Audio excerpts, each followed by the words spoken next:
Like,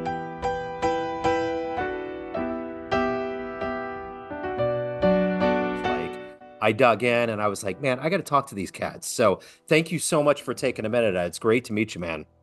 Hey, likewise, likewise. That is, it's been a great laugh so far. Yeah, I mean, I've had the 68 tapes stuck in my car listening to it, and I just keep going over it and over it, and the way that it undulates up and down, there's something so textured and wondrous about it. So before we get to that, I want to know how much of living through COVID and getting through COVID influenced either Jazz Sabbath or what you're doing right now. Well, jazz. I'll try and keep this as brief as possible. Sure. During the lockdown, obviously, like most musicians, there was no touring, there was no shows. A lot of musicians went into doing online teaching and stuff like that, which is great. It wasn't something that I wanted to get to delve too deeply into. So I got into building and carpentry. So I didn't play a note for nearly a year. Yeah. I just felt completely, lost with it all. Wasn't feeling inspired to write, wasn't feeling really, keen to get in the studio. So I kind of took a bit of a weird sabbatical and I ended up renovating some people's houses. And one of the houses I was renovating uh, belonged to my father, and he wasn't living there at the time, but there was a piano in there, and this was towards the end of my me getting stuck into building work, and I wrote an album. I just suddenly sat down and I thought, actually, no, now it feels like it's time to start working. So I wrote an album called A Handful of Memories, which was basically based around lots of places I've been to over the years, and that's sort of what lockdown did to me. Was it gave me a pretty much a year where I didn't play, and then it gave me a kind of focus to come back with doing something. The first Jazz Sabbath album was done before that, was done in 2019. Okay. I think mixed and mastered, and came out in 2020. So there were lots of people that were buying it and listening to it during lockdown, which was great. Yeah. People getting their old vinyl players out, and they're sat at home twiddling their thumbs checking out new music. So that was, from that perspective, was great. From a live perspective, not so much. Yeah. Well, before we get into the 68 tapes, I want to know, take me back to the beginnings of your life. How did music become your destiny, and how did it eventually kind of evolve into Jazz Sabbath? So I saw my father obviously is a musician. You're probably aware of Rick Wakeman and Yeah. his with Yes, and as a solo artist amongst David Bowie and many other people. Um, my parents split up when I was about three, so we would see my dad at weekends and then and be back home normal kind of life during the week. Um, it was one of the incarnations of Yes when I saw my dad play at, I think it was Wembley Arena. I must have been about 8 or 10, Yeah. and I thought that's what I want to do. I just want to do that. So that was I had piano lessons and I worked through the classical grades. So I went through the 8 classical grades by the time I was 18. Um, and I enjoy classical music. I love playing classical music, but there's not really a great deal of money in it, Yeah. So to earn a living and raise a family with as a classical pianist would be quite tricky. So, and obviously I loved the progressive rock stuff. So I started working with my dad, and we would tour. Oh God, endlessly. We did 8, 10 tours over 8, 10 years, 7 or 8 albums together, and that was great. And then sort of I started getting involved with the sort of session scene. I was working with Annie Lennox and a band called Travis, a few pop bands, and then yeah, kind of. I mean, that's been the sort of career. I've released a few solo albums along the way. Enjoy working sort of with diverse artists and touring with people. I don't, I've never got to that point like a lot of musicians where they say, I'm done with touring. I just Yeah. want to be a I've not sort of not reached that, and I don't think I ever will, because I love the fact that you can do both. And to me, too much of one would be painful. Yeah. Well, obviously your dad's a legend in the world of music, but you're talking about Annie Lennox and Ozzy and all these other musicians that have been around forever. What have you learned from them that has helped you on your journey as an artist? And even with Jazz Sabbath. Oh, so much from every artist sort of has a different, they're different, they're so different in personalities and careers. I mean, I've been very fortunate with Ozzy and Sabbath, Black Sabbath, where I've played every show for the last 20 years with both those bands. And it's, the older school artists have a different approach because I think music was always the primary reason that they were musicians and artists. Everything else came secondary, and that's kind of quite clear when you look at a lot of the old bands from the 60s and 70s that are broke, Yeah. who weren't on top of the finances or didn't realize how publishing worked because they didn't care. They just wanted to make music and play.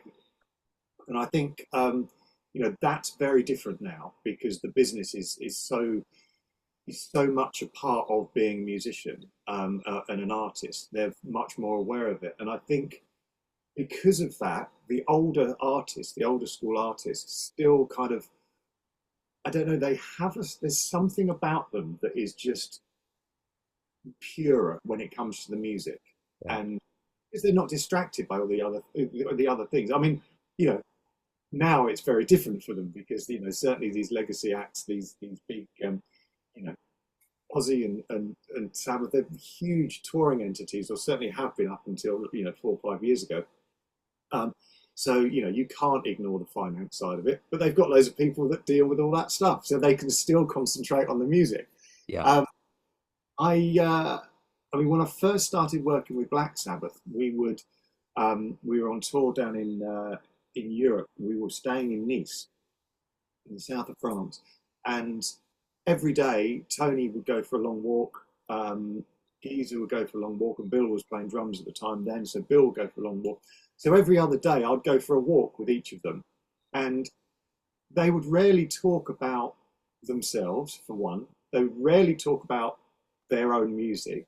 It would always be a million other things. It was really interesting. And my dad is the same. He doesn't really talk about music. You have to kind of pry those out of them, and it's I don't know. It's just that they're just people. They're just brilliant people to work for and brilliant people to hang out with. And it's just, I find it really refreshing when it's not kind of all about them. Yeah.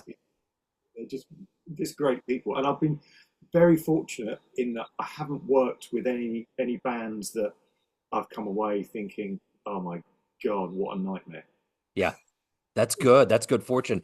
So, how did Jazz Sabbath come about? How did the idea get hatched? And you're like, this is what I'm going to do. We're going for it. So I'm going to say 2017. I'll have to check the dates, but we were on tour as Black Sabbath, and I've played, as I say, keys and guitar off stage with them since 2004. So I'm very familiar with the music of that era, of the Aussie era, and it was a day off in Berlin. I can picture the hotel now. And there was myself and a security guard called Didier, who was Tony Iommi's security guard. He was on a night off, and we'd been out, had a couple of drinks. We come back to the hotel, and the hotel bar, there was nobody in there. There was a grand piano in the corner. And Didier said, why don't you go and play the Black Sabbath set on the piano? And I said, oh, it would sound terrible. It would, it's just, it won't work. I said, unless it's like a jazz thing or something. So I kind of improvised. I think it was Iron Man off the top of my head. I think I just kind of improvised it and made it kind of a bit sort of lounge jazzy. Yeah. And I had a few more drinks. And then I went back to my room and I thought, actually, this would be a really interesting project, is to dissect the albums and rearrange them in a kind of jazz piano style. And my favourite kind of jazz blues pianist is Dr. John. So that's kind of one of the avenues that I kind of wanted to to explore with it. And then I had another glass of wine in my room, and I thought, actually, what would be really good is if I created this fictional, disillusioned jazz pianist character from the 60s who claims that he wrote all the music. So the first thing I did was I scripted a documentary. So I did that before I really did the music, because I was a bit frightened to get started on the music in case it was awful. Yeah. Yeah. Develop the character first. The mockumentary on YouTube was sort of next, and then I started work on the music, and it was, you know, it was a real challenge with some of the pieces. But the process I followed was, I would sit down at the piano, I would play, I'd listen to, say, I don't know, what's beyond the first, Fairies Wear Boots. Yeah. Sit at the piano, and I would just start playing through it on the piano in a kind of style that I felt was, you know, sort of jazz, a bit of my style and a bit of jazz, and just see where it kind of went. If a track I started playing, if after 15, 20 minutes was just not going anywhere, I scrapped it and I moved on to the next. So that was kind of how the first album came about. And obviously then with the second album and now the 1968 tapes, there was kind of, you know, there's still loads of tracks. So there was still kind of, it wasn't like a conscious decision of like, right, I'm going to keep War Pigs till the end, till the third album. Yeah. It wasn't at all. It was just purely which ones kind of were the most fun to kind of develop as we went along. That's wonderful. So, who were some jazz cats that you were swayed by? What was like the first album you listened to, and what kind of sub jazz genre were you digging up on? Well, Monty Alexander's probably Yeah. he's somebody that I kind of, him and the Dr. John, that the more accessible jazz to me, you know, the kind of less Pet Shop on Fire, more kind of piano led stuff. So Oscar Peterson, people like that. That was kind of where, you know, where I grew up sort of listening to. But I mean, I'm not I'm not a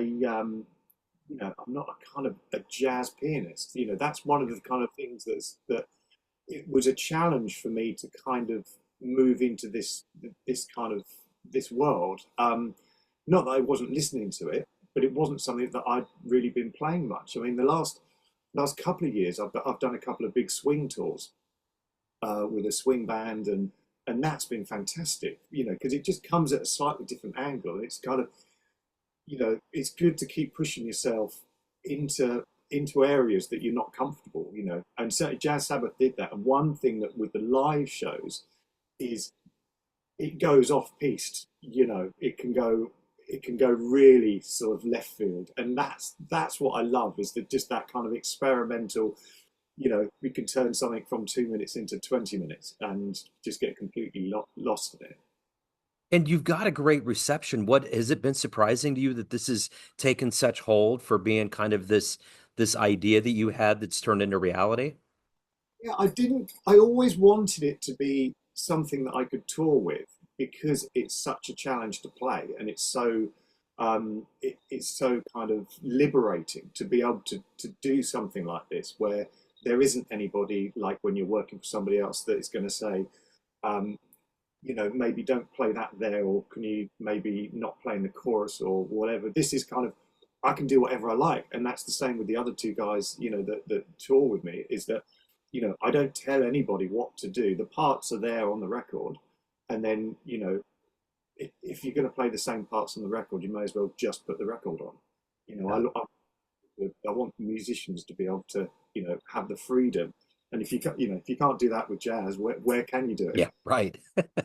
For sure. So I'm curious, what was that year off like for you? For somebody that played so prolifically for years, was it like a breath of fresh air? Did you look at music differently? How did that transform you as not only a musician, but as a human being? I think it was probably one of the best and worst things that's ever happened to me personally, because I I love doing things, building things. You know, it's a hobby of mine. I've always, you know, renovated a few of my houses as I've grown up. So that's something that, to be able to spend more time doing that and become better at it, was something that I'd never had the time to do before because music has always been 100% of my time. You know, I'm either in the studio or I'm touring or I'm running the business, you know, that side of it. So there's never been enough time to develop any other interests at all. And so from a, you know, a positive perspective, that was brilliant because I could just go, do you know what? I'm not going to get a call tomorrow to go on tour. I'm not going to have to learn a load of stuff to do some shows in a month's time. I can concentrate on this. So from that respect, it was or that perspective, it was very positive and liberating. And I would encourage anybody to take time out and do a completely different job to what you normally do, Yeah. because and when the time came when I sat down again and started writing and playing, then it did feel a little bit like a reset, a little bit of a kind of, you know, battery reset. And yeah, I think I approached it slightly differently in that I valued more of the performing and touring than maybe I did before, just because I've toured so much over the years. You know, not that I wasn't getting jaded in any way, but the balance of having fun and it's a job kind of starts to go like this when you're kind of, you know, you've got three kids and all the rest of it. It's sort of you sometimes forget a little bit why you started. So for me, that kind of reset things a little. So the latest album, which was released late last year, is the 1968 tapes. Give me kind of an overview. It's an interesting story. Kind of give me a synopsis of the tapes and how that became the latest project. Well, I have to give a lot of credit to Mark at Black Lake Records, who is my kind of my go-to right-hand man with this whole project. I went to him. Just I will get onto that answer that question in a second, but Mark was I took this project to him, and I'd worked with him previously with another artist called Damien Wilson, and we made a few albums for his label, and I really liked the way he worked. He's it's a Dutch label, and I really liked his attention to detail. And I said to him, I've got this project. I really want to put it with your label. And to start with, he was like, I'm not sure about this. Yeah. You know, I said, stick with me. It's going to be fine. And so he does all the designs for the merchandise and for the albums, and he's so picky with making sure that it looks the right era. So like the first album's very sort of Blue Note-esque. And the 1968 tapes, when we came to do the third album, he said, okay, so you've had two lost albums. The third album, what are we going to do? Where are we going to find, how is it going to fit with the story, with the backstory of Milton Keynes and he said, well, why don't we do it as the lost tapes that were too experimental and you had to ditch that album and you'd forgotten all about it? And I said, that's great. That works perfectly. So, so credit where credit's due. Mark came up with that idea. And then it was just a case of picking the songs to put on it. Yeah. So what's next? What are you going to do? What's the next project you're going to work on? So I think I'd really like to capture this as a live album because I think the trio, it works so well, and it always seems a bit of a shame when you get to the end of a tour and then you go, oh, that's that, you know. Now, so I'm hoping we can record it at a couple of venues and then make that into a live album. And there's still songs left, so I guess I'll sit down at some point and see, you know, play through some of the other songs. I mean, at the end of the 1968 tapes, the album, the last track, as it fades out, there's some coughing in the background, and that's deliberate. That's a deliberate, maybe a hint at what might be the first song on the next album. And if you're a Black Sabbath fan, you might recognise the cough from Sweetleaf, from the track Sweet. So there's a possibility that might be on the next one if we get around to doing it. Right on. What kind of culture shock was it to go from doing things like Sabbath to doing a jazz set? What has that been like for you to be on the stage in those different incarnations? It doesn't really feel weird. I think because my career's been quite varied with so many different bands, it's kind Yeah. of there's a period when I was about 20 years ago where I was playing with Sabbath. We were also doing Aussie shows. I was playing with a pop band called Atomic Kitten. I was doing an Annie Lennox show, and I was also doing a band called Travis. So at this one little period of time, I couldn't actually withhold any information in my head other than these five shows. Yeah. It didn't feel weird to me. I mean, I'm not accidentally, kind of breaking into sort of jazz versions during an Aussie set or anything like that. Yeah. It's quite easy to switch between them. I think the problem might come as if they overlapped too much, if there were too many things going on. Kind of, there's a big show coming up with Sabbath and Ozzy on the 5th of July over in the UK at Aston Villa. It's a big kind of a send off to Ozzy, really, which is. Yeah, I probably won't have any Jazz Sabbath shows around then, just in case I make any mistakes on the day. Yeah. So I've met the guys in Travis a few times. I've seen them, saw them in Lawrence years ago with the Invisible Band. And then there was another tour they came through Kansas City. So you played with those guys before. Back in the early 2000s, I did sort of 2000. I did the album that they had out at the time was 12 Memories, I think it was called. Okay. Yeah. I love So, that album. Yeah. cracking album, really good album. Reoffender, absolutely beautiful Yeah. song, brilliant song. And funnily enough, I bumped into them all at the airport the other day. Right I on. was I don't know where I was going there. I was going to Australia, and they were going to America to start their American tour. So yeah, it's lovely. We keep in touch, and it's yeah. I had a great probably 4 or 5 years. I played every show with them, and then they started. I started working with Annie Lennox after that, and then I got the job with Ozzy. So it kind of I jumped ship. Okay. Well, I saw them open up Jason Faulkner. Are you familiar with him from Jellyfish? I love Faulkner, and he opened up for him in Dallas in '04. So I may have seen you on tour at that point. That tour with Jason as well. Yeah, absolutely. I would have seen you then. Yeah, totally. He's great. I interviewed him in the mid 2000s, and he's just such a cool cat that he because I think he tours with Beck and St. Vincent, and he's just so talented, so talented.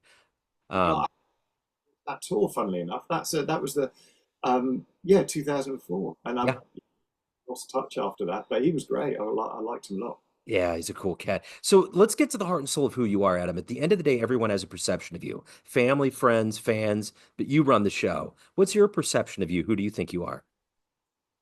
God, I've no idea. Absolutely, slightly because you kind of I think over the last 20 well how old am I now? I'm 50 now, so 32 years. You morph into a lot of different roles with different bands.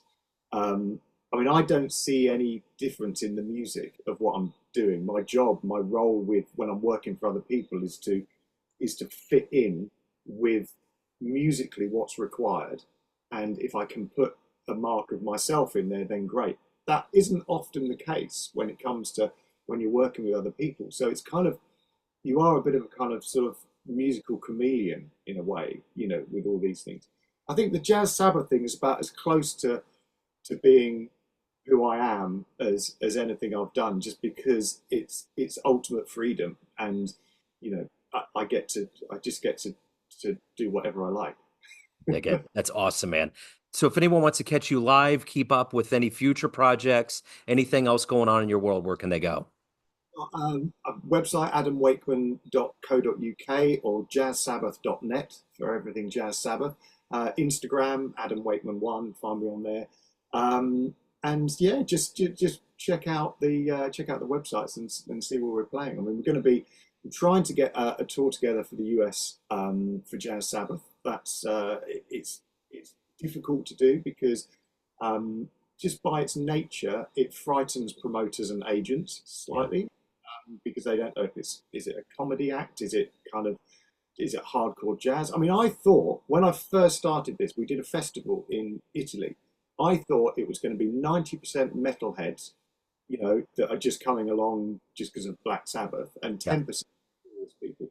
Turns out it's completely the opposite. It's about 5% of people that are into Black Sabbath and will come with a Black Sabbath t-shirt on. The rest of them are all jazz lovers Wow. and really eclectic music lovers. And a lot of people have never even heard of Black Sabbath. This is the funny thing, is that I get these people that come along who are just like, yeah, we don't really know, and is it true that they stole all your songs? It's kind of it's all better, but because it frightens so many agents and promoters, they don't really know what to do.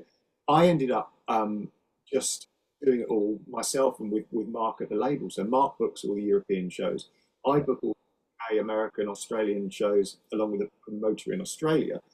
And then people just get in touch with us when they want to put shows on, because it seems crazy to have to try and convince a promoter when we can kind of do it ourselves. And Yeah. that again, it's quite liberating to be able to go, to call up these venues. And I've played most of them in the UK before with different bands. So at some point I'll have known somebody that's worked at that venue. Yeah. And yeah, I mean, this tour we've got in the UK and Europe, we've got 29 shows. 14 are sold out. So it's doing good business, and people seem to like it. So it's good. Right on. Well, man, if you make it to America, I'm going to be there. I'm going to totally be at the show. So, but I'll let you know. We did come over and we did 2 shows in LA. okay. And funny thing is, I got in touch with a venue, and they were like, "Yeah, it's too much of a risk." And I booked it anyway. I booked the venue for 2 shows with some friends of mine at APM, who are a music production library company, who helped put the show on. So we booked it for 2 nights and we sold it out. And when we did the shows, they said we could have done a whole week. Wow. So it does work, that's the crazy thing. So I'm going to look at doing some East Coast and some West Coast shows before too long. Right on, man. Adam, thank you, man. I appreciate you taking a minute out. This has been fascinating. Best of luck with the rest of the tour, and hopefully we'll see you in America. I hope so. Thanks so much for your time. Appreciate Yeah, it. absolutely.